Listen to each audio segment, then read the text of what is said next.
Inilah serangkaian perang Rusia-Ukraina memasuki hari ke-320 pada Selasa 10 Januari 2023. Peristiwa pertama terkait pasukan Ukraina berhasil menahan serangan baru yang terjadi di Soledar.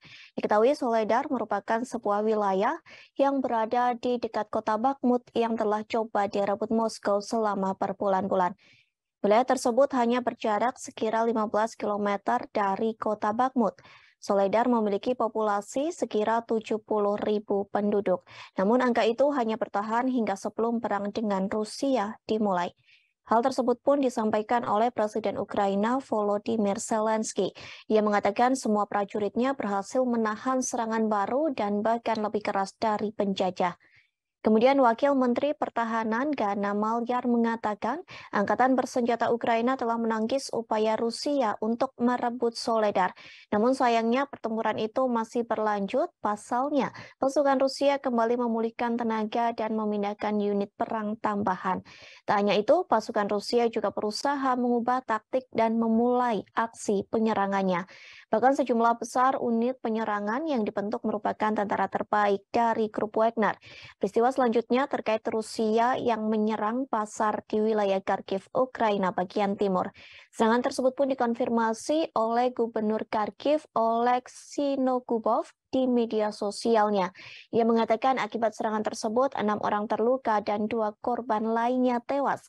Serangan tersebut terjadi tepatnya di Shevchenko. Secara terpisah, 2 warga sipil terluka dalam serangan artileri besar-besaran yang terjadi di desa Kurakivka di wilayah Donetsk, Ukraina bagian timur. Hal tersebut disampaikan oleh Gubernur Donetsk yakni Pavlo Kirilenko.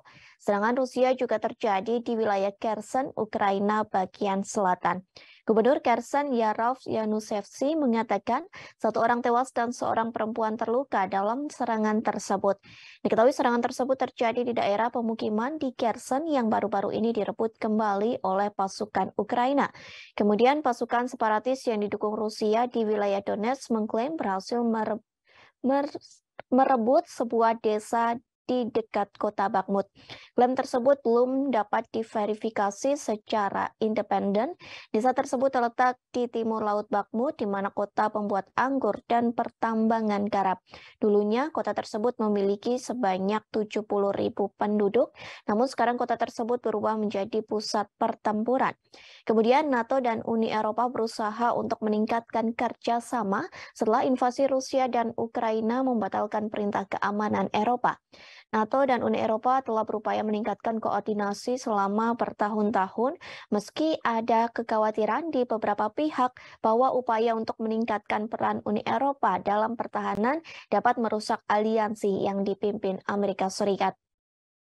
Invasi ke Ukraina telah mendorong seruan untuk lebih memanfaatkan kekuatan gabungan, kekuatan ekonomi Eropa, dan kekuatan militer Amerika Serikat. Dalam deklarasi tersebut, kedua organisasi antara lain bersepakat untuk mengatasi persaingan geostrategis yang berkembang. Tak hanya itu, deklarasi tersebut juga berguna untuk melindungi infrastruktur penting dan menangani ancaman dari teknologi baru.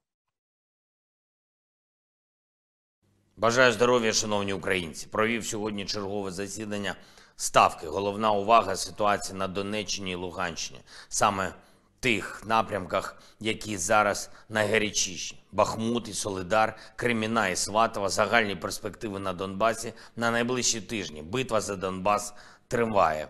І хоч окупанти зараз сконцентрували найбільші свої зусилля на Солидарі, все одно результатом цієї важкої тривалої битви стане звільнення усього нашого Донбасу.